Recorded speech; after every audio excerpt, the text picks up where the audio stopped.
Chapter 29, Plum. I fell further and further down the hole of work with Z. The closer we came to reaching our goal, the more agitated she became.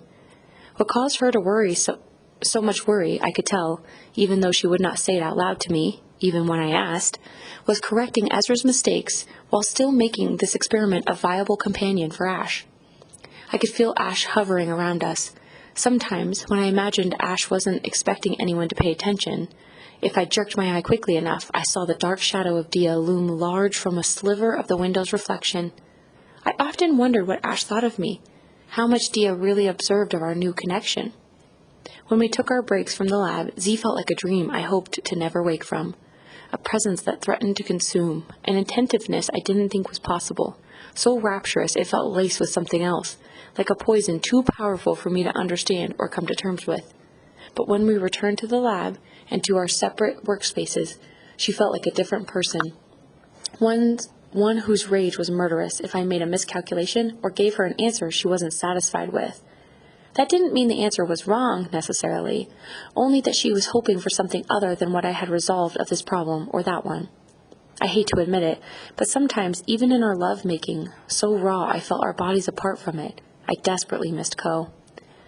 I wondered what she was doing out there in the world without me, without us. Did she miss me too?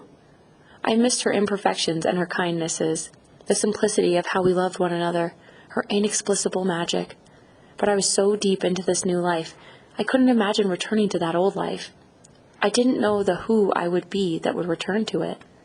For the most part, I was too enthralled with Z to push back on any of her troubling behaviors. I accepted her disorienting shifts from her overly affectionate ways, and her inflexible rages. I supposed I had been groomed from the start with an absent mother and a terrifying father to take whatever it was Z would give me. But what I found surprising in myself was one of the few times I provoked Z with my own expression of anger, which had to do with her constant misgendering of Ash. I can't recall what it was we were discussing when she referred to Ash as it, a choice I assumed she made intentionally. Z, please, you told me yourself. Ash's pronoun is Dia, I said, at first meekly, so shy to question someone so large and important as Z when I felt so small. Z was silent for what felt like much longer than a minute or two. She turned her entire body to face me, peering at me over her glasses. It was a move I recognized, but one I hadn't identified until then. A move my father would choreograph into his body to demonstrate his anger. My realization of this parallel took the breath out of my chest. "Are you serious?" Z finally asked, a haughty smirk which repulsed me, crossing her face. At that moment, I wanted to take back any decision I had made to cross the boundary of obedient pupil to equal. Even as our bodies had crossed those boundaries and intertwined with one another, we would never be the same. I didn't mean anything by it. My voice shook. I sat on my hands so Z couldn't see them tremble.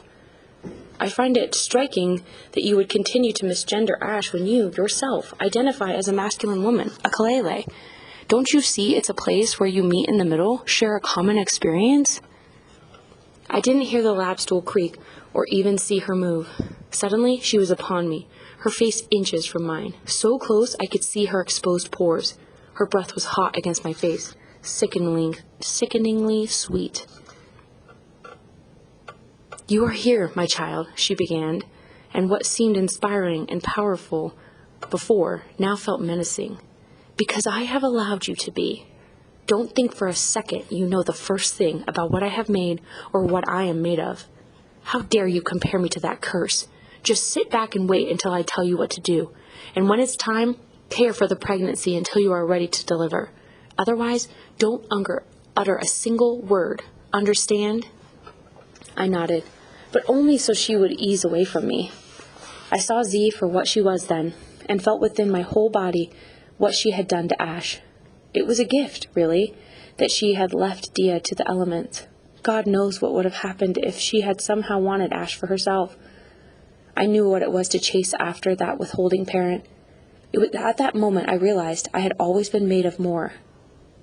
I had always been made of more Ash than Z, more creature than scientist. It was soon time to choose when to implant the embryo into my uterus. I was afraid to ask Z when she planned to prepare my body to do this. Ever since the day I approached her about misgendering Ash, the slightest question would set her off. I knew it was the riskiest part of the whole venture. How would we medically embark on this journey as safely as possible, given what happened to Hannah? I knew at some point these numbers and words and figures and charts had to be turned into casual human life. Did she even remember this was for Ash?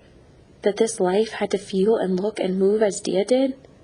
But, ultimately, I didn't feel these curiosities were my business, so I held them tight against me, waiting for her to tell us when the big move would take place. On the final night of our work together, we barely made it back to my apartment with our eyes open. We shuffled our feet, bleary-eyed and exhausted, back to the larger of the two bedrooms, where we had slept together nightly, since beginning to make this new creature for her old one, and collapsed against one another, fully clothed, just a pile of limbs indistinguishable from one another, and then we slept. We slept for hours and hours. The sound of Z's breathing comforted me, steady and even for the first time since we had met, her hand stroking the part of my belly exposed from my shirt, which had risen during the early morning shifting that happens during sleep. It was a tenderness I hadn't witnessed from her in quite some time, and I took any inch of tenderness from her that I could grasp. The harsh southern sun finally woke me. I had no sense of how long I had slept, but I could feel the sweat gathering under my breasts and between my thighs, its stickiness telling me how late into the day it had become. When I opened my eyes, I saw Z had clearly been awake for a while, watching me sleep. She wasn't angry, but something in her had shifted, something significant. "Hi, darling." She reached over to massage the fade at the back of my neck. "You slept for some time, but I didn't mind. I enjoyed watching you. Your sleep feels like the rhythm of an ocean wave," she smiled, tugging on my earlobe. "Oh, I think I slept off all of the work we've been doing since the beginning. I felt like I could have slept forever." I yawned, trying to shift the mood I sensed approaching me. I was still too disoriented to predict the next bombshell. Her touch was sweet, but it accompanied something I couldn't quite reach. "I have an idea for you, an incredible opportunity, depending on how you choose to look at it," she continued, scattering little kisses from my fingertips up the back of my hand, then my arm, my shoulder, my neck, and down my back. It was impossible to concentrate on what she was saying. She was a storm I couldn't ignore, lilting and soft, but with the potential to rage against the roof and all that was held secure at any moment. I responded, but I wasn't really listening. As she continued to tend to me in ways that filled me with excitement and provoked a sudden and intense desire in me for another body that wasn't Ko's, she asked me if I was now ready to be the surrogate for her and Hannah's creation, but not as originally planned. To share a child with her, to be partners in this work together. She was convinced this time it would turn out all right, and perhaps, she whispered in my ear in a manner that made my entire body slack, we wouldn't have to give the child away this time. I knew what she was asking. This time, it wouldn't be Ezra to sabotage. It wouldn't be Ezra to sabotage the mission. It would be her to sabotage Ash's mission, and to try, yet again, to make the creature Z had always dreamed of. Maybe it was from the space between me and all those I loved, Ba and Ko and Ma, but whatever the case, I fell for the fantasy I wanted this to become. The shifting tectonic plates in my brain rearranged to take on the look of what I wanted love and family and wholeness to look like.